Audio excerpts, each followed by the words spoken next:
Chalo. Hello everyone. So today we are basically going to discuss normalization again, which is very important topic of NTA UGC NET, as well as अगर आपका कोई भी competitive examinations है, either you are appearing for GATE, you are appearing for ISRO, and अगर आपका कोई भी university respective की भी अगर मैं बात करूँ तो normalization से you can expect theory question as well as you can expect practical question. Okay. Before starting today's session, just let us start with our today's thought. So what it is written over है, ये बहुत ही अच्छा मुझे APJ कलाम का यहाँ पे एक thought लगा है. Accept your past without regret, handle your present with confidence and face your future without fear. इसका ये मीनिंग है कि हमेशा पास्ट को लेकर आपको रोते नहीं बैठना है कि हाँ मेरा ये एग्जाम क्लियर नहीं हुआ, मुझे ये चीजें अचीव नहीं हुई. आपका जो भी प्रेजेंट है उस प्रेजेंट में आप अपना बेस्ट देने की कोशिश करो. बिकॉज अगर आप अपना बेस्ट दोगे तो ऑब्वियसली जो आपको नहीं मिला है, जो आपका अल्टीमेट एम है, वो आपको जरूर मिलेगा.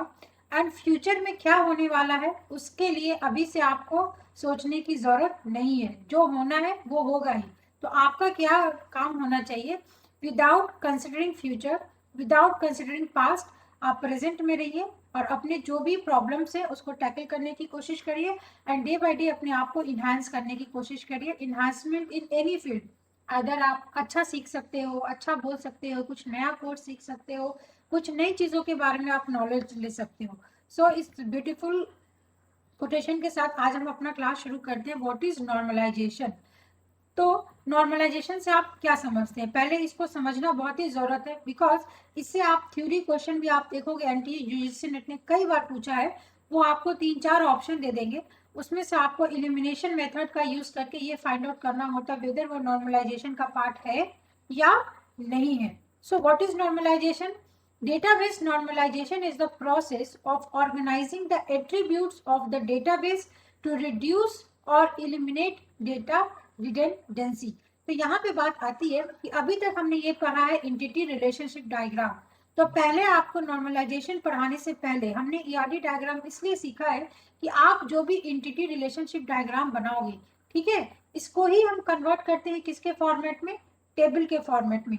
और जब आप एक एंटिटी रिलेशनशिप डायग्राम को किसी भी टेबल में कन्वर्ट करते हो तो हो सकता है आपके पास डुप्लीकेट वैल्यूज वहां पे इंसर्ट हो जाए. ठीक है, जैसे अगर मैंने बोला स्टूडेंट है, डिफरेंट कोर्स में इनरोल है, स्टूडेंट को कई सारे टीचर्स एक साथ पढ़ा रहे हैं, तो अब ये टीचर भी क्या होगा, ये रिलेटेड होगा किससे, इस कोर्स से. तो कहीं ना कहीं डेटा रिडंडेंसी की प्रॉब्लम आती है. उसको ही इलिमिनेट करना या उसको रिमूव करना, इस प्रोसेस को हम बोलते हैं नॉर्मलाइजेशन. तो आपका एनटीए यूजीसी नेट में एक बार क्वेश्चन पूछा गया था, option A what is normalization, इसका मीनिंग पूछा था और ऑप्शन में गिवन था रिड्यूसिंग डेटा रिडंडेंसी, ये एक ऑप्शन था. सेकेंड ऑप्शन था eliminating data redundancy, third option था बोथ. आंसर बताना इसका Govind, and D is none. क्या होगा इसका आंसर, इसका आंसर होगा सी. ठीक है, तो this was previous year question, इसलिए हमने यहाँ पे इसको इंक्लूड किया है ताकि आप साथ में ये सारी चीजों को रिकॉल करो किस तरीके से क्वेश्चन पूछे जाते हैं. Now next question, why we normalize. अभी हमने ये पढ़ लिया नॉर्मलाइजेशन, बट हम नॉर्मलाइज करते क्यों है. तो जो मैंने अभी आपको समझाया था, data redundancy unnecessary increases the size of the database. जब आप किसी ईआरडी डायग्राम को किसी भी टेबल में नॉर्मलाइज करते हो तो यहाँ पे एक ही जैसा डेटा, जैसे स्टूडेंट का आईडी है, स्टूडेंट का आईडी आपके स्टूडेंट टेबल में होगा, स्टूडेंट का आईडी जो स्टूडेंट किसी कोर्स में इनरोल होगा वहां पे भी होगा. अगर कोई टीचर टेबल बना है तो इसमें भी स्टूडेंट का आईडी होगा.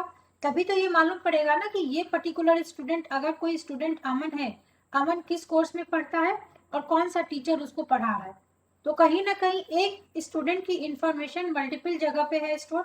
अगर सपोज यहाँ पे मैं एक फीस नाम का टेबल बना दूं तो क्या अमन का फीस पेमेंट हुआ है पूरा, अमन का मार्क्स क्या है, अमन का रिपोर्ट क्या है. तो इस तरीके से आपने कई सारे मल्टीपल टेबल्स बना दी. इस मल्टीपल टेबल्स में आपके एक स्टूडेंट की, हर एक स्टूडेंट की एंट्री होगी. तो क्या ये साइज इंक्रीज नहीं होगा आपके डेटाबेस का, ऑब्वियसली यस. सो साइज तो इंक्रीज होगा बट वहां पे सेम डेटा रिपीटेड हो रहा है आपका मेनी प्लेसेस पे. So this is known as what? Inconsistency. So inconsistency problems also arise during insert, delete and update.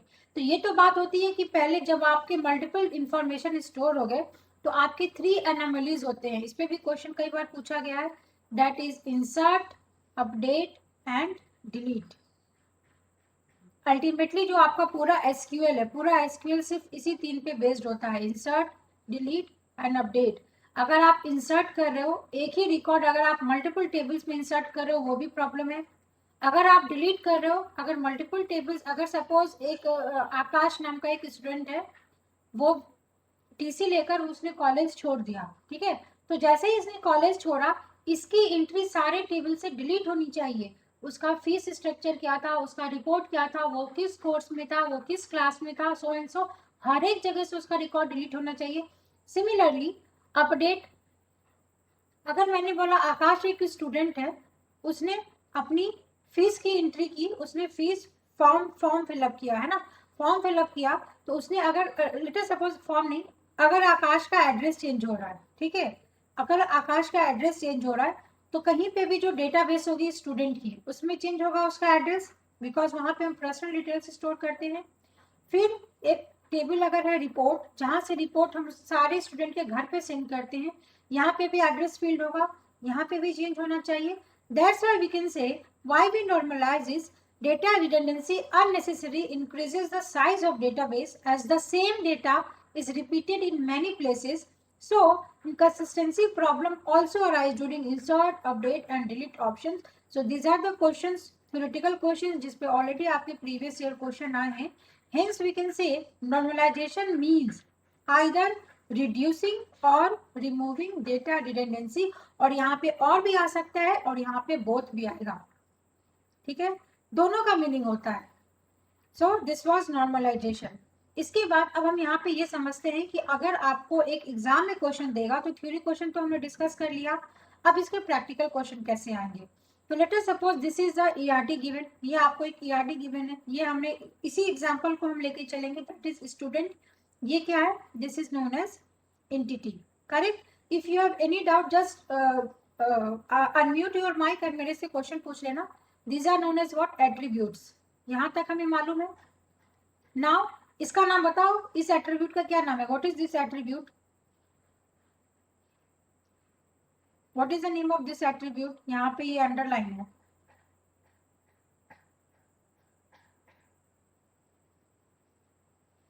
Hello, are you there?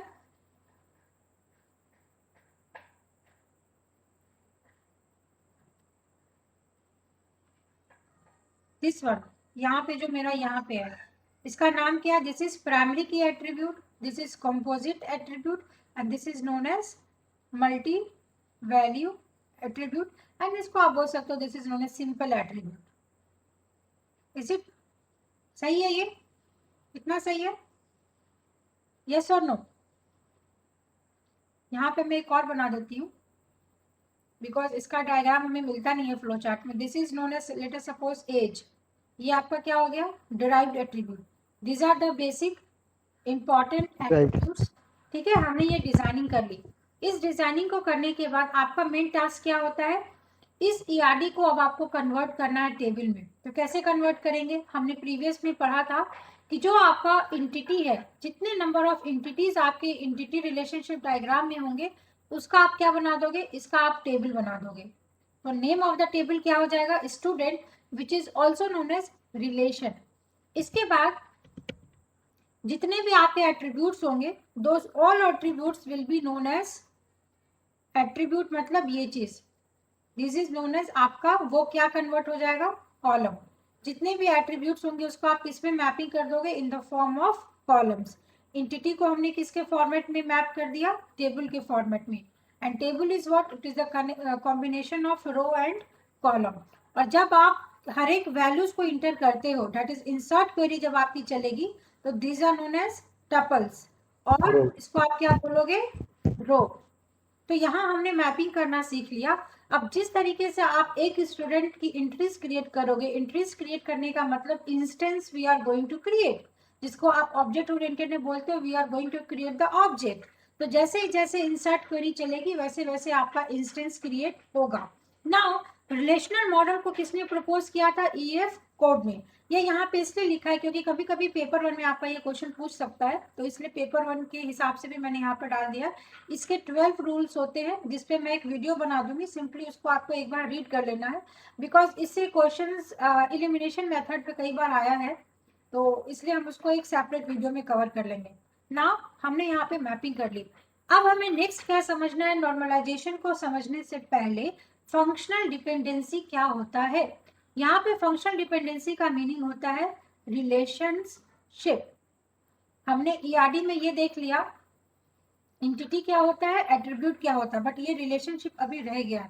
तो रिलेशनशिप को हम दूसरे तरीके से समझ सकते हैं। कांस्टेंट जो हमने कल के वीडियो में कवर किया था, दैट इज प्राइमरी की कांस्टेंट, यूनिक की कांस्टेंट एंड फॉरेन की कांस्टेंट। तो आज के इस वीडियो में हम देखेंगे रिलेशनशिप, ठीक है, जो हमने क्या मैपिंग करा था, कार्डिनैलिटी। इसको अब यहाँ पे हमें डिस्कस करना है। तो फंक्शनल डिपेंडेंसी को आप किस तरीके से समझोगे, तो मैं पहले एक एग्जांपल से आपको समझाती हूँ। आपने क्वेश्चन में देखा होगा A tends to be, A B tends to D, इस तरीके से आपको गिवन फंक्शनल डिपेंडेंसी होता है। इसमें काफी चीजें आपको फाइंड आउट करनी होती है। लेट अस सपोज क्वेश्चन किस तरीके से आते हैं, फाइंडिंग मिनिमल कवर, क्या एक फंक्शन डिपेंडेंसी दूसरे फंक्शन डिपेंडेंसी को डिटरमाइन कर रहा है। इस तरीके के क्वेश्चन कई बार पूछे गए हैं। और इसके बाद आपको पूछा जाता है highest normal form find out करना किसी भी गिवन फंक्शनल डिपेंडेंसी में। इस तीन के अलावा आपको नॉर्मलाइजेशन से कुछ भी नया नहीं पूछेगा। आइदर इसको थ्योरी के फॉर्मेट में पूछ ले, आइदर इसको प्रैक्टिकल क्वेश्चंस के फॉर्मेट में पूछ ले। So now what is functional dependency? It is a constraint between two sets of attributes in a relation form a database. इसका मीनिंग क्या है? टू सेट्स ऑफ एट्रीब्यूट, जैसे हमने ले लिया स्टूडेंट का आईडी प्रीवियस टेबल से, तो स्टूडेंट के आईडी का जरूरत क्या है? अगर आपने इसको बोल दिया कि हर स्टूडेंट का आईडी यूनिक होता है, मतलब कि अगर हमने 101 किसी स्टूडेंट को एलोकेट कर दिया, उसका रोल नंबर या उसका आईडी, तो ये रोल नंबर किसी और स्टूडेंट को एलोकेट नहीं होगा। तो अगर मैं ये आपसे पूछूंगी 101 पे जो आईडी है वो स्टूडेंट का नाम क्या है, तो आप मुझे इजीली फाइंड आउट करके बता सकते हो। तो हमने क्या किया, एक ऐसा की एट्रीब्यूट, अब इसको ऐसा समझना है, क्यों? क्योंकि आपको फंक्शनल डिपेंडेंसी समझने के साथ साथ आपको मैं यहाँ पे की भी समझाऊंगी। तो यहाँ पे हमने क्या फाइंड आउट किया कि आपका ये जो डायग्राम था, इसमें प्राइमरी की एट्रीब्यूट है, सिंपल एट्रीब्यूट है, कंपोजिट एट्रीब्यूट है और मल्टी वैल्यूड एट्रीब्यूट है। You have different numbers of attribute, but different number of attribute में मोस्ट इंपॉर्टेंट आपका होता है प्राइमरी की एट्रीब्यूट, बिकॉज ये एक सिंगल इकलौता है जिसके थ्रू आप ये आइडेंटिफाई कर सकते हो ये स्टूडेंट एंटिटी का इंस्टेंस क्या है, मतलब हम किसके थ्रू किसको रिप्रेजेंट कर रहे हैं। अगर मैंने रैंडमली पूछा कि 500 रोल नंबर, ठीक है, क्लास 10th ले लिया मैंने, क्लास 10th में किसका 500 रोल नंबर है, उस स्टूडेंट का मुझे डिटेल्स चाहिए। तो आप क्वेरी चलाओगे, क्वेरी क्या चलाओगे, आप चलाओगे सेलेक्ट क्वेरी, सेलेक्ट क्वेरी, सारा रिकॉर्ड चाहिए, तो star from table name, table 1, from what, from student का आईडी इक्वल्स टू 500।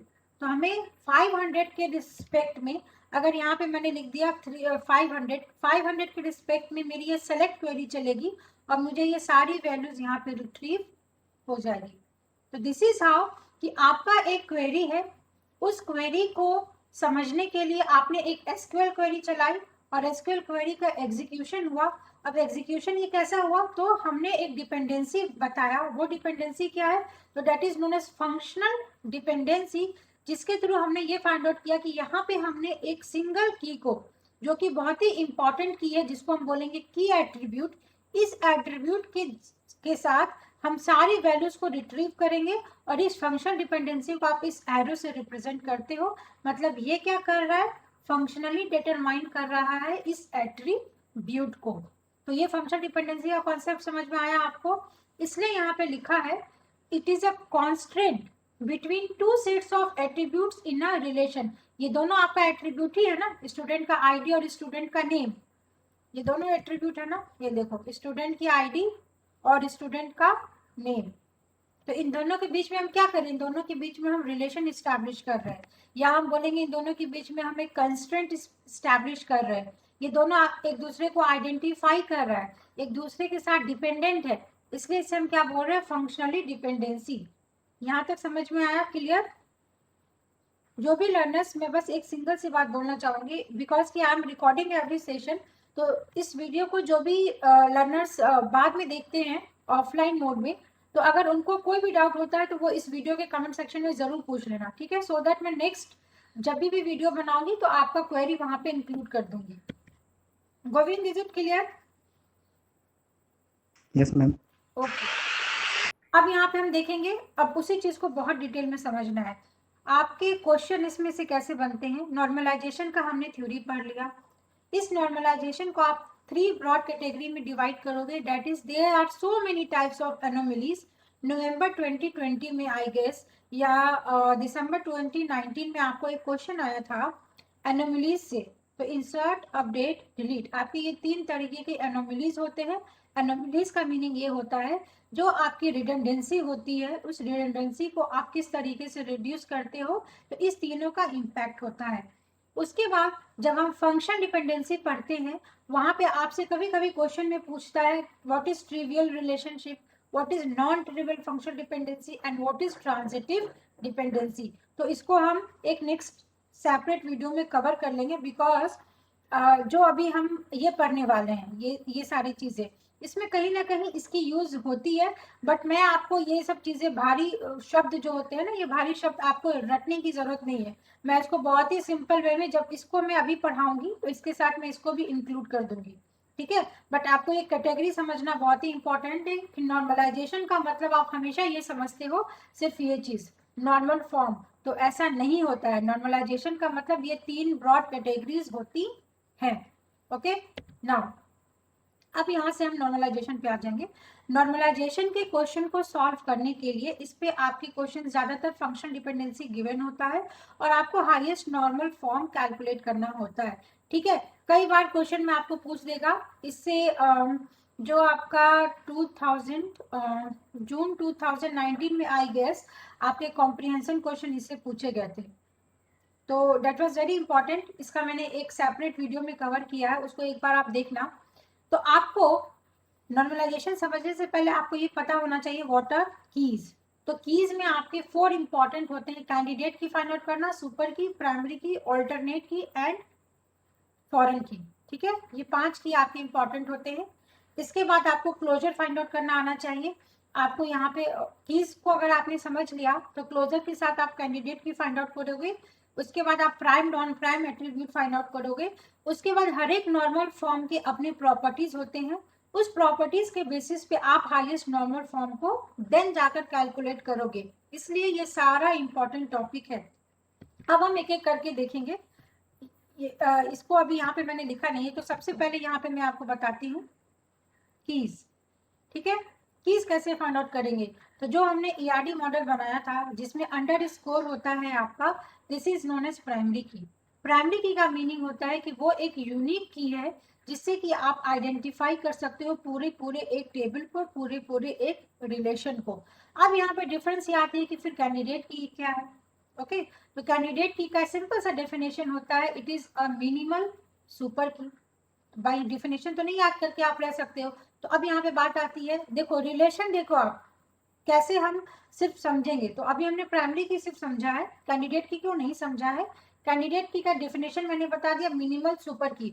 तो अगर आप सुपर की समझ जाओगे तो ऑब्वियसली फिर कैंडिडेट की भी निकालना आप समझ जाओगे। तो सुपर की क्या है, सुपर की का मतलब होता है, ऐसे समझो, अगर मैं ऑब्जेक्ट ओरिएंटेड प्रोग्रामिंग की बात करूँ, अगर मैं जावा की बात कर लेती हूँ, यहाँ पे थोड़ा सा आपको समझाती हूँ। जैसे आपका मैंने एक क्लास बना दिया पेरेंट, ठीक है? ये क्लास पेरेंट है, इसके अपने कुछ एट्रीब्यूट्स हैं। यहाँ पे मैंने एक क्लास बना दिया चाइल्ड। इस चाइल्ड ये क्या कर रहा है, एक्सटेंड कर रहा है किसको, पेरेंट क्लास को, एंड इसके फिर अपने कुछ फीचर्स हैं। तो ये जो एक्सटेंड कीवर्ड है, ये एक्सटेंड कीवर्ड क्या शो करता है, बताइए जल्दी से, what does it mean? Extend keyword का यूज क्या है object oriented programming NTA UGC net में, है ना? व्हाट इज दिस वर्ड, याद है? ये क्या होता है? यस और नो? Yes ma'am. है ना? इनहेरिटेंस नहीं याद है? याद है मैम। हाँ, तो आप अगर प्रोग्रामिंग की बात करोगे तो कोई पेरेंट है, पेरेंट के कुछ भी फीचर्स होंगे, सेम फीचर्स उसके चाइल्ड में भी होते हैं, प्लस उसके कुछ स्पेशल फीचर्स होते हैं। तो अगर हमें ये प्रॉपर्टी को अप्लाई करना है तो हम एक्सटेंड कीवर्ड का यूज करते हैं, ठीक है। तो नाउ अब ये तो प्रोग्रामिंग की बात होगी। सुपर की का मतलब क्या है कि आप A टेंड्स टू B बना रहे हो, let us suppose B tends to C बना रहे हो, C टेंड्स टू D बना रहे हो, और आपने क्या दिया, एक रिलेशन है आपके पास, इस रिलेशन में ये 4 एट्रीब्यूट है, ठीक है। अब आपको ये फाइंड आउट करना है, ये फंक्शन डिपेंडेंसी 1 गिवन है, ये फंक्शन डिपेंडेंसी 2 गिवन है, ये फंक्शन डिपेंडेंसी 3 गिवन है। नाउ क्वेश्चन इज कि ये जो रिलेशन है, क्या ये तीनों फंक्शनल डिपेंडेंसी आपस में इस रिलेशन को रिट्रीव कर रहे हैं? तो कैसे फाइंड आउट करेंगे? तो हम क्या करेंगे, इसका क्लोजर निकालेंगे। क्लोजर कैसे निकालेंगे? क्लोजर को हम डिनोट करते हैं प्लस सिंबल से। तो क्लोजर का मीनिंग होता है, आप एक एक करके सारे एट्रीब्यूट का क्लोजर निकालो, ए प्लस। तो ए से हम किसके किसके घर पे जा सकते हैं? तो हम यहाँ पे एक सपोज ए से आप कहाँ पे जा रहे हो, ए से आप जा रहे हो बी पे, तो हम यहाँ पे क्या लिख लेंगे, ए पहले तो खुद से, कि हमने अपनी पास से स्टार्ट किया तो हम ए से ए पे तो जाएंगे ही, ठीक है, और फिर ए से हम बी पे जा रहे हैं। अब आपको ये चेक करना है क्या हम बी से किसी पे जा रहे हैं, तो एक टेबल इस तरीके से बना लेना है फंक्शन डिपेंडेंसी का। आपको यहाँ पे लिख लेना है ए बी सी डी, ये आपका रिलेशन है। आप ए का क्लोजर निकाल रहे हो और आपको ये चेक करना है, अगर ये चारों एट्रीब्यूट आपको ए से मिल गया, इट मीन्स कि ए इसका सुपर की हो जाएगा। तो ए से स्टार्ट किए, हम ए से ए पे जा रहे हैं। इसको अगर सेट थ्योरी की मैं बात करूं, सेट थ्योरी में क्या बोलेंगे, सेल्फ लूप आपका आ रहा है ना। इसको मुझे कमेंट सेक्शन में आप बताना कि जब हम ए से चल रहे हैं, हम ए पे ही आ रहे हैं, ये किस टाइप का रिलेशन है, इस रिलेशन को क्या बोलते हैं। क्यों? क्योंकि सेट थ्योरी में ऑलरेडी हमने पढ़ा है काफी सारी चीजें, सेट, सबसेट का कॉन्सेप्ट, रिलेशन का कॉन्सेप्ट। अब ए से आप बी पे जा रहे हो तो हमने यहाँ पे टिक कर दिया कि हम बी के घर तक पहुंच गए। अब हम यहाँ पे देख रहे हैं कि दूसरा फंक्शन डिपेंडेंसी है, बी से हम सी तक पहुंच सकते हैं, तो हम सी को भी रीच कर गए। सी से हम डी तक पहुंच रहे तो हम डी तक भी रीच कर गए। तो कहने का ये मतलब है, आपको एक ऐसा की मिला, एक ऐसा एट्रीब्यूट मिला, डेट इज ए, एक ऐसा एट्रीब्यूट आपको मिला ए, इस ए से आप सारे वैल्यूज को रिट्रीव कर रहे हो, हेंस हम इसको क्या बोलेंगे, ए इज अ सुपर की। उसके बाद ये सेम काम करना है, ऐसा नहीं है कि आपको एक सुपर की मिला तो आपका क्वेश्चन यहाँ पे सॉल्व हो गया। अगर आपसे क्वेश्चन पूछा है यहाँ पे क्लोजर फाइंड आउट करना, ठीक है, कि इस रिलेशन में आपको ये फंक्शन डिपेंडेंसी गिवन है, फाइंड क्लोजर, तो हमने यहाँ पे एक फाइंड कर लिया ए, तो क्या यहाँ पे क्वेश्चन आपका सॉल्व हो गया? नो, आपको पूरे का चेक करना है। तो अब हम यहाँ पे किसको उठा लेंगे, बी को। जैसे हमने बी उठाया तो यहाँ से बी में क्या होगा, बी से हम क्या ए पे जा रहे हैं, तो आप बोलोगे हाँ मैम यहाँ से जा तो रहे बी से ए पे, but this is wrong. Function dependency हमेशा हम इस तरीके से चेक करते हैं। अभी हमने यहाँ पे देखा, this is the way you represent functional dependency, ठीक है, आप ऐसे ही रिप्रेजेंट करोगे, इस तरीके से रिप्रेजेंट नहीं करोगे। मतलब ए से अगर बी है, इट डजंट, इसका ये मीनिंग नहीं है कि आप बी से ए पे जा रहे हो, ये दोनों सेम नहीं है, बहुत ध्यान से समझना, ठीक है। तो यहाँ पे बी से ए पे हम नहीं जा रहे, तो अगर हमने यहाँ पे पहला ही फाइंड कर लिया कि हम बी से ए पे नहीं जा रहे, तो हमें दूसरा चेक करने की जरूरत नहीं है। हम इजिली ये बोल सकते हैं कि it is not a super की। सिमिलरली हम यहाँ से सी से देख लेते हैं, सी से क्या हम ए पे जा रहे हैं, नहीं जा रहे, तो अगेन नॉट अ सुपर की। इसके बाद फिर से हम डी को चेक कर लेते हैं, तो डी से तो हम किसी पे नहीं जा रहे, तो अगेन डी से अगर ए पे नहीं जा रहे, नॉट अ सुपर की। तो हमने ये फाइंड आउट किया कि अगर आपको एक रिलेशन गिवन है, उस रिलेशन में आपके जितने भी नंबर ऑफ एट्रीब्यूट्स हैं, उन सारे एट्रीब्यूट्स को आपको चेक करना है कि क्या ये फंक्शन डिपेंडेंसी को होल्ड कर रहा है या नहीं कर रहा है। अगर आपका इसमें से चारों को चेक करने के बाद ही आप ये फाइंड आउट कर सकते हो कि हाँ, एक ए ऐसा की आपको मिला जिससे आप सबके घर पे पहुंच सकते हो, इसलिए इस रिलेशन का और इस गिवन फंक्शन डिपेंडेंसी का क्लोजर क्या हो जाएगा, ओनली ए। और सिंपल सी बात है, अब आप ये बोलोगे कि कई सारे एग्जाम में क्वेश्चन पूछा है नंबर ऑफ सुपर की फाइंड आउट करना, ठीक है। तो मैम यहाँ पे 4 एट्रीब्यूट गिवन है, तो नंबर ऑफ कॉम्बिनेशन कितने बनेंगे? काफी सारे बनेंगे। मतलब आपने ए को चेक किया, बी को चेक किया, सी को चेक किया, डी को चेक किया, अलग अलग। आप ए बी चेक करो, फिर ए सी चेक करो, फिर ए डी चेक करो। सिमिलरली बी सी चेक करो, बी डी चेक करो, similarly A B C check करो। इसके कितने नंबर ऑफ पॉसिबल कॉम्बिनेशन बनेंगे? बहुत सारे कॉम्बिनेशन बनेंगे। बट यहाँ पे आपको ये सारे कॉम्बिनेशन को चेक करने की जरूरत नहीं है। रीजन बिहाइंड कि अगर आपने देखा ये जो मिनिमल की है, इस मिनिमल की से अगर हम सबको रिट्रीव कर पा रहे हैं तो ऑब्वियस सी बात है इसमें आप कुछ भी ऐड कर दो। अब ए में आप बी ऐड कर दो, ए में सी ऐड कर दो, या ए में डी ऐड कर दो। अगर ए से हम सबके घर पे पहुंच रहे हैं तो ए बी से भी सबके घर पे पहुंचेंगे, ए सी से भी सबके घर पे पहुंचेंगे, और ए डी से भी सबके घर पे पहुंचेंगे। Hence we can conclude here, बहुत इंपॉर्टेंट स्टेटमेंट मैं बोलने जा रही हूँ, कि अगर हमने ये देखा कि ये R A B C D एक आपको रिलेशन गिवन था एंड आपको फंक्शन डिपेंडेंसी मैंने ये दिया था, ठीक है, और आपको सिर्फ एक ऐसा की मिला जिससे आप ए बी सी डी सबको रिट्रीव कर पा रहे हो, तो हम यहाँ पे कंक्लूड करेंगे कि ए इज अ सुपर की। तो सुपर की हमने फाइंड आउट कर लिया। अब बात आ रही थी हमको ये देखना कि व्हाट इज कैंडिडेट की। तो कैंडिडेट की कैसे चेक करेंगे? अभी मैंने बताया कि अब बिकॉज कि हमने इंडिविजुअल सबको चेक किया तो हमें ये मिला सुपर की। अब ए से अगर मैं बी को कंबाइन कर दूं, अगर मैं ए से ए बी सी को कंबाइन कर दूं, अगर मैं ए से ए सी डी को कंबाइन कर दूं, कितने भी कॉम्बिनेशन बना लो, अगर मैं ए बी डी कंबाइन कर दूं, अगर मैं A B C D combine कर दूं, सबको कंबाइन कर दूं, तो क्या इन सारे से हमें ये सारे एट्रीब्यूट्स रिट्रीव होंगे या नहीं होंगे? होंगे। Yes yes there Govind, there समझ रहे हो आप? Yes ma'am. है ना। तो इसलिए हमने ये फाइंड आउट किया कि ये सारा आपका क्या कहला जाएगा, these are known as super key. और इसको आप बोल सकते हो ये आपका पूरा एक सेट हो गया, एक सेट हो गया सुपर की का। और इस पूरे सेट में से हमने ये फाइंड आउट कर लिया कि जो ए है वो सबसे छोटा सुपर की है। तो जो सबसे छोटा सुपर की है that is known as candidate key, minimal super key. Because आप इसको फिर से फर्दर सब डिवाइड नहीं कर सकते। हेंस इस क्वेश्चन से हमने ये समझा कि सुपर की can be a combination of any number of candidate की।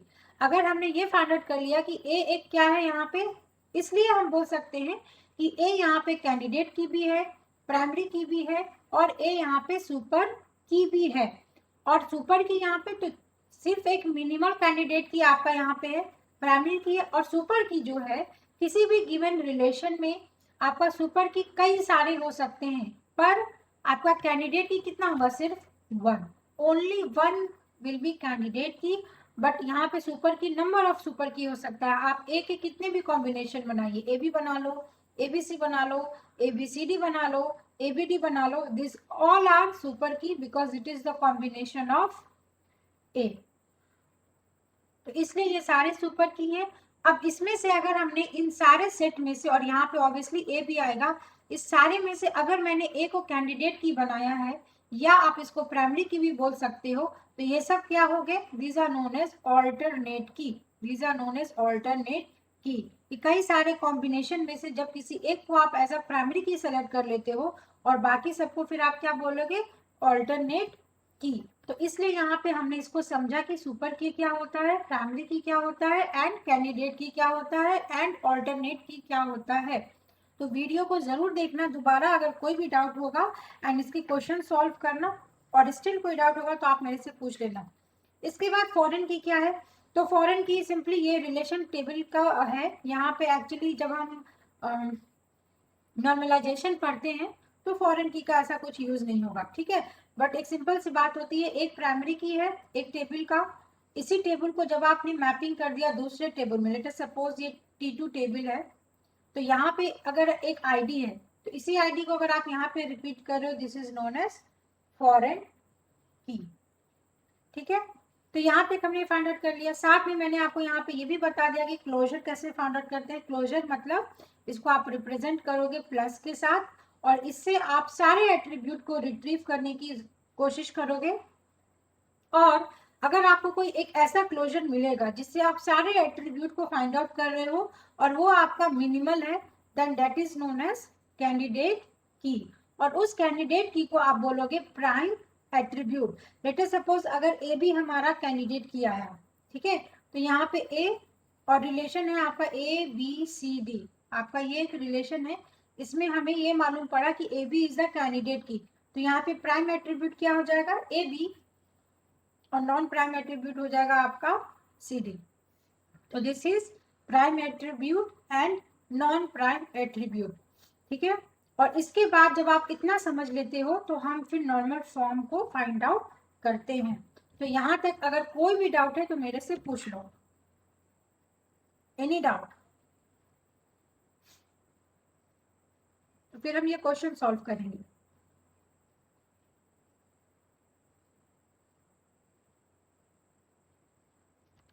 Any doubt? No, ma'am. Okay. So see, this is the given relation here A B C D E. और ये क्वेश्चन गेट का प्रीवियस ईयर क्वेश्चन है, okay. And this are the functional dependency given. सबसे पहला task क्या होता है आपको, you need to find a key, और इसको आप बोलोगे क्लोजर फाइंड आउट करना, बोथ आर सेम। तो क्लोजर कैसे फाइंड आउट करेंगे, A tends to D, B tends to A, BC tends to D and AC tends to A। मैं यहाँ पे आपको ट्रिक के साथ बताती हूँ। क्लोजर फाइंड आउट करने का तरीका पहले सिंपल समझ लो। जो हमने सीखा है, सीखा ये है कि आपको एक ऐसा एट्रीब्यूट फाइंड आउट करना है जिससे आप ये पांचों एट्रीब्यूट को रिट्रीव कर सको, और अगर वो मिनिमल है then that is known as candidate key, okay. तो अब अगर हम एक से चलेंगे, अब लेट अस सपोज पहला तरीका तो ये होता है कि आप जितनी भी आपकी LHS वैल्यू होती है, LHS वैल्यूज का क्लोजर निकालना है आपको। तो हमने A प्लस ले लिया, ठीक है, तो हम A से किस पे जा रहे हैं, D पे जा रहे हैं। इसके अलावा तो हम D से किसी पे नहीं जा रहे। अब आप बोलोगे मैम यहाँ से A से तो हम BE पे ही जा रहे हैं, बट यहाँ पे C भी है, तो बिकॉज कि यहाँ पे C है तो आप इससे BE पे नहीं जाओगे। तो ये पहला इंपॉर्टेंट पॉइंट है कि अगर हमने A को लिया है तो सिर्फ हम A से ही चेक करेंगे, ठीक है। A and AC both are not same because ये यहाँ पे कॉम्बिनेशन में है। तो इसी तरीके से आप पहले इंडिविजुअल सबका निकालो, ठीक है, सबका इंडिविजुअल निकालो। तो हम यहाँ पे देख रहे हैं हम कैसे B से A पे जा पा रहे हैं, फिर A से हम D पे जा पा रहे हैं, और उसके बाद ठीक है इससे भी हमें नहीं आया, इससे भी हमें नहीं आया। उसके बाद C को देखो, तो C से तो आप सिर्फ C पे जा रहे हो, D से चेक करो, D से किसी पे नहीं जा रहे हैं, E से चेक करो, E से भी किसी पे नहीं जा रहे हैं।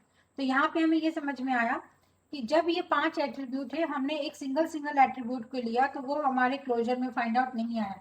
तो नेक्स्ट आप क्या करोगे, AB लोगे, AC लोगे, AD लोगे, AE चेक करोगे। इसके बाद क्या चेक करोगे, फिर BC चेक करोगे, BD चेक करोगे, BE चेक करोगे, दो दो का अगर हम लेंगे। इसके बाद CD लोगे, CE चेक करोगे, उसके बाद DE लोगे। तो ये एक स्टेप हुआ जहाँ पे हम सिंगल वैल्यू को देखें। ये आपका सेकेंड स्टेप हुआ। थर्ड स्टेप में क्या करेंगे, हम तीन तीन का कॉम्बिनेशन लगाएंगे, जैसे ABC ले लिया, ABD ले लिया, ABE ले लिया, है ना। तो ये कितना लंबा प्रोसेस है कैंडिडेट की फाइंड आउट करने का, एग्जाम में कितना टाइम लगेगा इसमें बताओ। तो जब हम फर्स्ट टाइम पढ़ते हैं नॉर्मलाइजेशन निकालना, तो दिस इज द मेथड जिसके थ्रू आप क्लोजर फाइंड आउट करते हो। बिकॉज कि this is the lengthy process, तो हमने क्या किया, हमने कुछ ट्रिक्स को पढ़ा।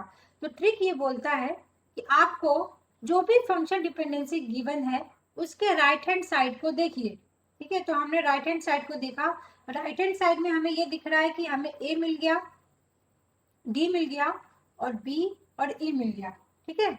हमें ये तीन मिल रहा है। यहाँ पे हमें क्या नहीं मिल रहा, तो हमें यहाँ पे आपका क्या नहीं मिल रहा, हमें यहाँ पे नहीं मिल रहा है, दैट इज सी नहीं मिल रहा है। तो कैंडिडेट की फाइंड आउट करने में रूल ये बोलता है, रूल कि जब आप RHS को चेक करते हो, RHS में जो वैल्यू प्रेजेंट नहीं है वो must be in a candidate की।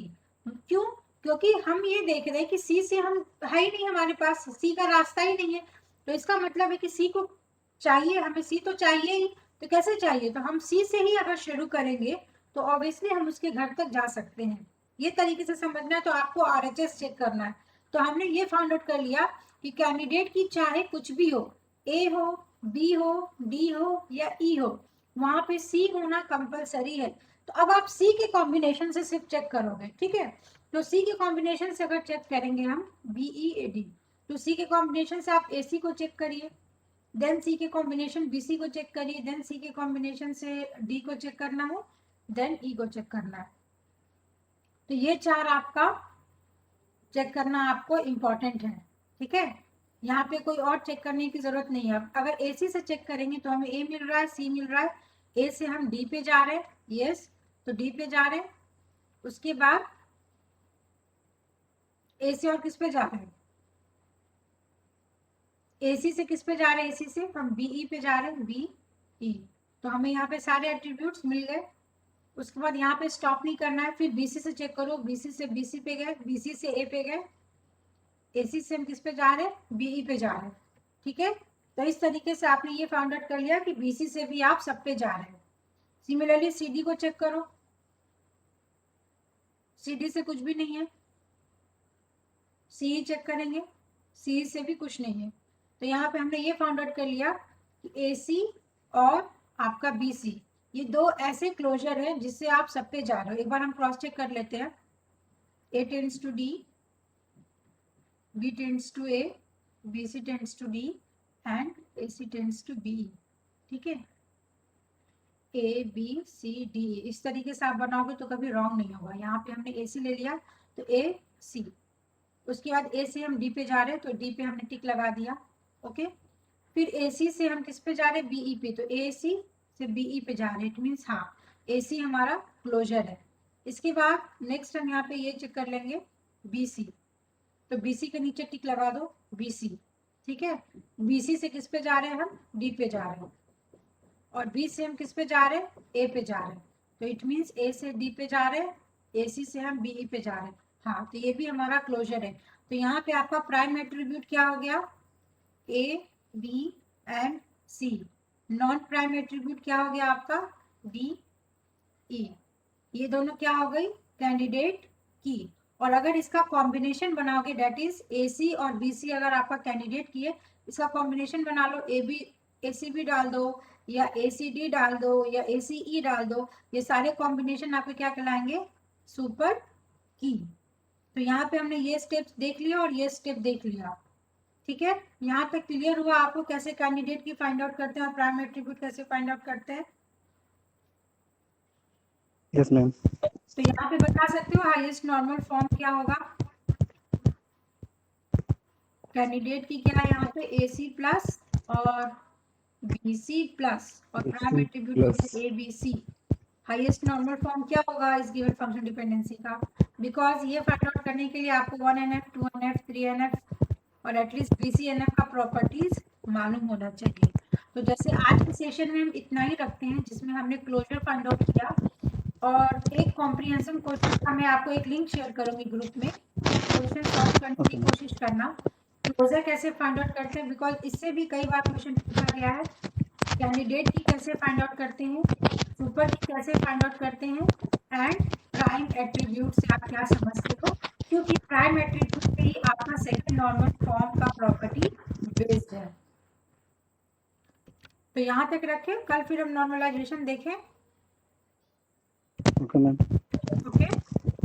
इफ यू आर नॉर्मलाइजेशन से आई गेस हमने काफी हद तक आज इम्पोर्टेंट चीजें कवर किया है।